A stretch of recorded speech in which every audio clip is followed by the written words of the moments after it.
Well, welcome to our webinar today on presenting financials. I'm Sinclair Taylor, the CEO of the Westpac Foundation, and with me today is Janie Lawton from our finance team, from the bank's finance team, and she'll be running us through her view and the bank's view on presenting financial information, which is obviously a key component as part of our grant application process. Of course, we have to start with a disclaimer. We wouldn't be a bank if it wasn't for a disclaimer.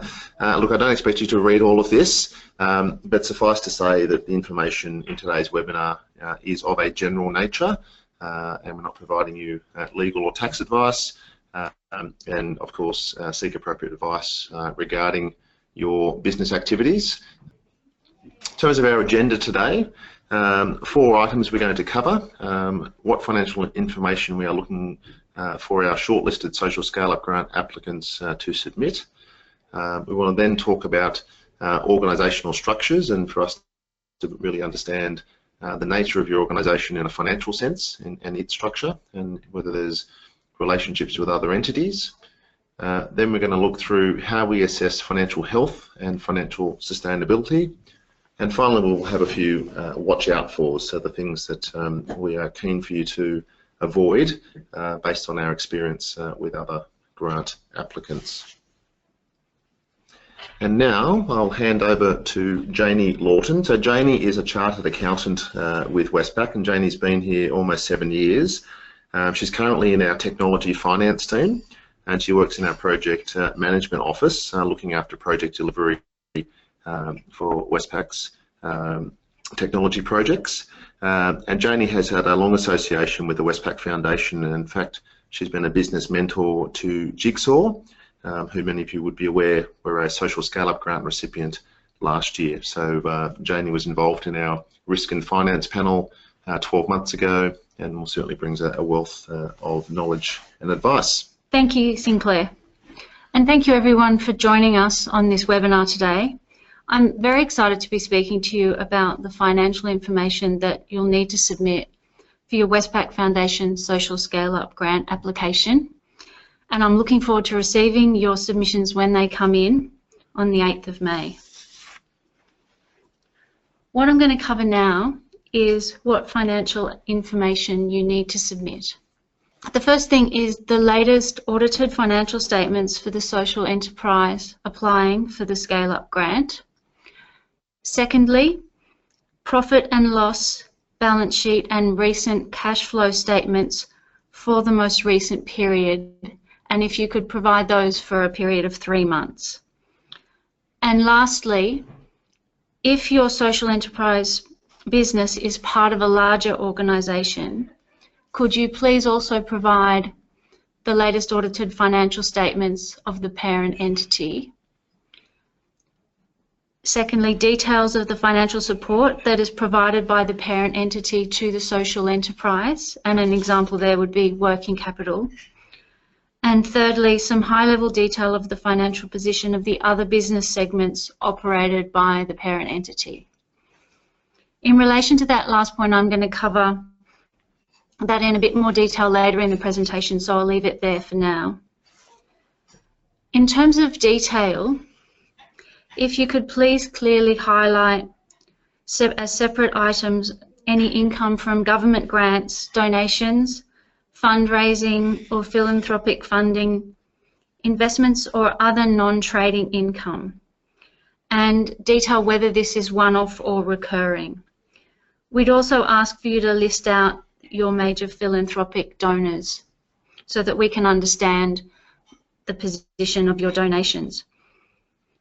Nextly, can you please detail all operating costs associated with the support you provide to people from the target groups to achieve your social outcomes? We're very keen to understand these costs in detail. And lastly, if you can please include notes and assumptions to your financial documentation to assist in our understanding of this documentation. And a couple of examples here where a social enterprise may have a slightly different costing model to a profit organisation.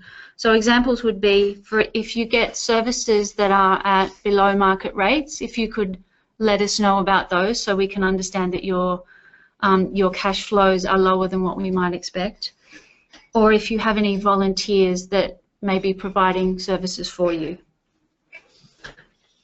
I'm going to move on now to what information you should submit with your financial projections. So firstly, if you could please provide financial projections for the next 3 years, and these should clearly outline the financial implications of your scale-up plans. Secondly, please provide conservative financial estimates. We would much rather see realistic, achievable projections than an optimistic plan that can't be achieved. Please include the Westpac Foundation grant with your projections, which is the $100,000 per year for the years ending 2018, 2019 and 2020. Please include justifications and key assumptions. Ensure that the explanation provides as much detail as possible about how and when you plan to spend the money, and that this aligns with your business plan. We're also very happy if you would like to provide your workings in a spreadsheet, as this helps us understand your calculations better. And lastly, assumptions. If you're able to include assumptions, this helps us enormously. We'll be looking to see if your growth assumptions are realistic, and if you include information about how you've calculated your projections, this makes it much easier for us. Examples of this might be assumed number and value of your sales growth forecasts, details of any contingencies that you might provide in your financial forecasts, and things like costs per employee all help us understand how your business might grow. The next section that I alluded to earlier is about how your organisation is structured. What I'm going to do now is go through some examples of financial information required in relation to how your organisation might be structured and the parts of the business for which you'll be applying for a grant. As a summary, if your social enterprise operates businesses in different locations or operates different business segments, Westpac will need to understand all the businesses that form part of your social enterprise. On the screen you'll see example 1. This is an example of a social enterprise which has 3 trading businesses, one in New South Wales, one in Victoria and one in WA. In this example, all of these businesses provide similar services, and an example of this kind of business might be a construction business, and they're trading as part of example company limited number 1. All the financial information is reported at the social enterprise example number 1 level, and the grant that you are seeking applies to all 3 businesses. In this case, we would like you to provide the audited financial statements for the head entity company, example 1, and separate management accounts for each of the 3 trading businesses. So that would include profit and loss, balance sheet, and cash flow statements for the last 3 months. If you cannot provide all of this information, please talk to us, but provide whatever you can. So we understand sometimes you may not have everything, but please give us as much detail as you have available.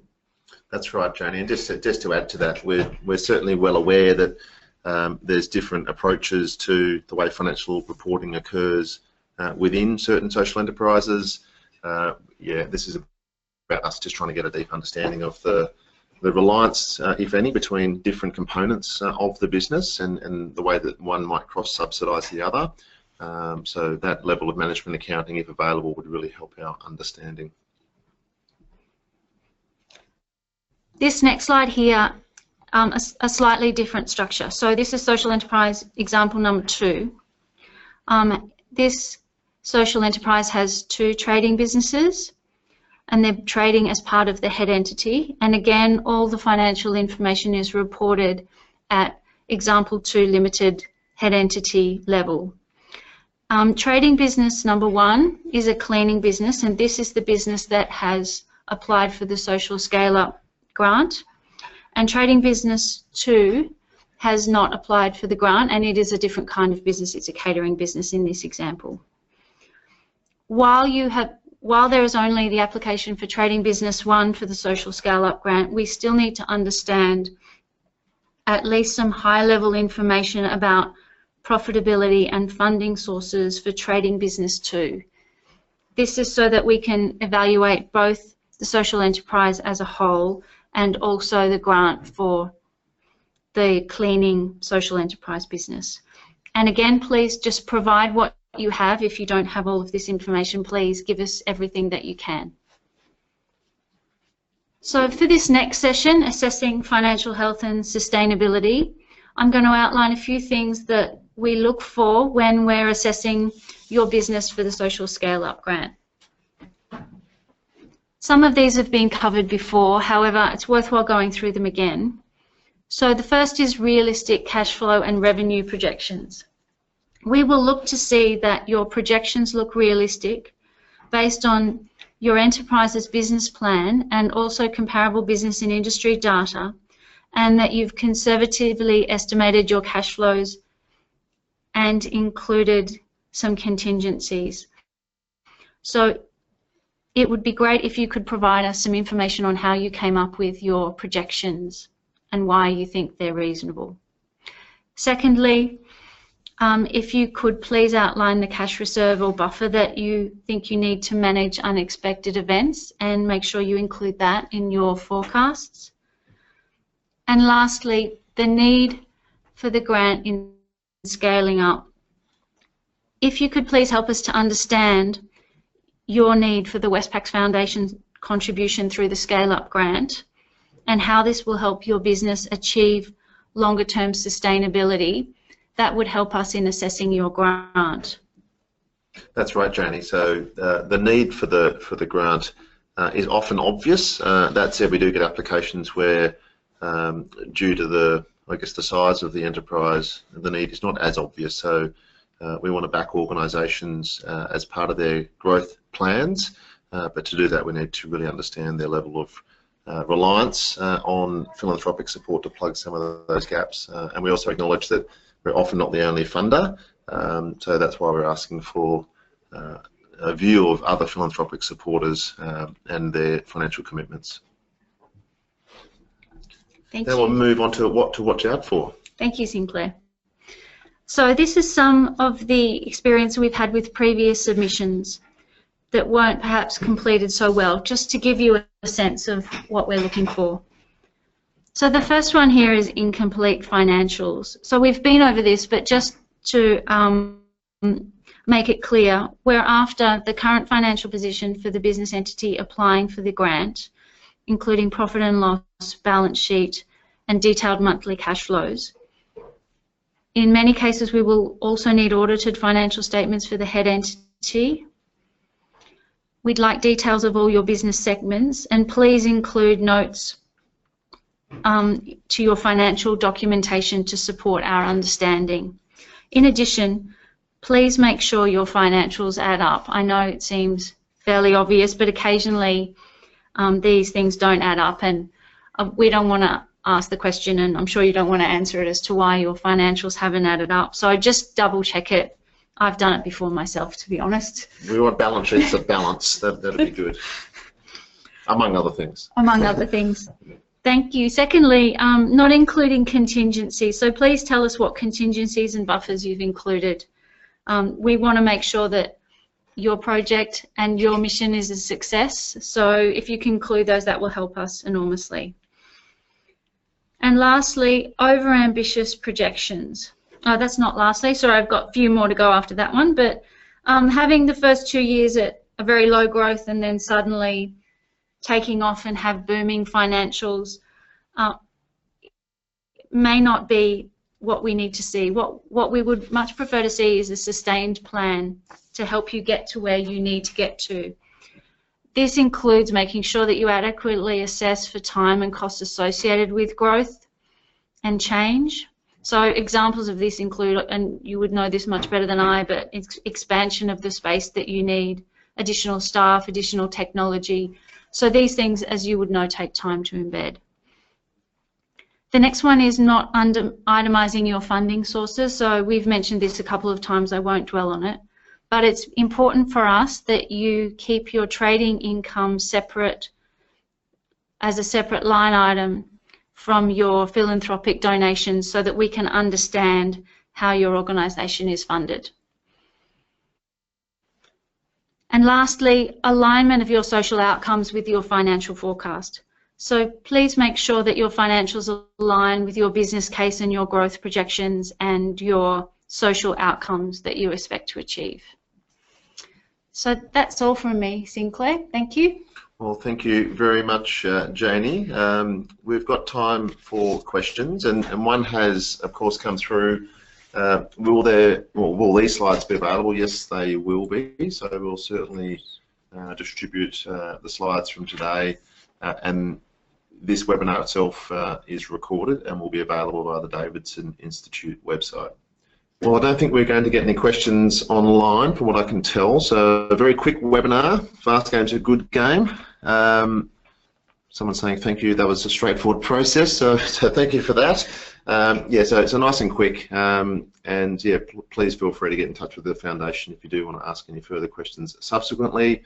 Good luck putting your applications in if you have been shortlisted for the Social Scale Up Grant this year, and we look forward to talking with you soon. Thank you very much.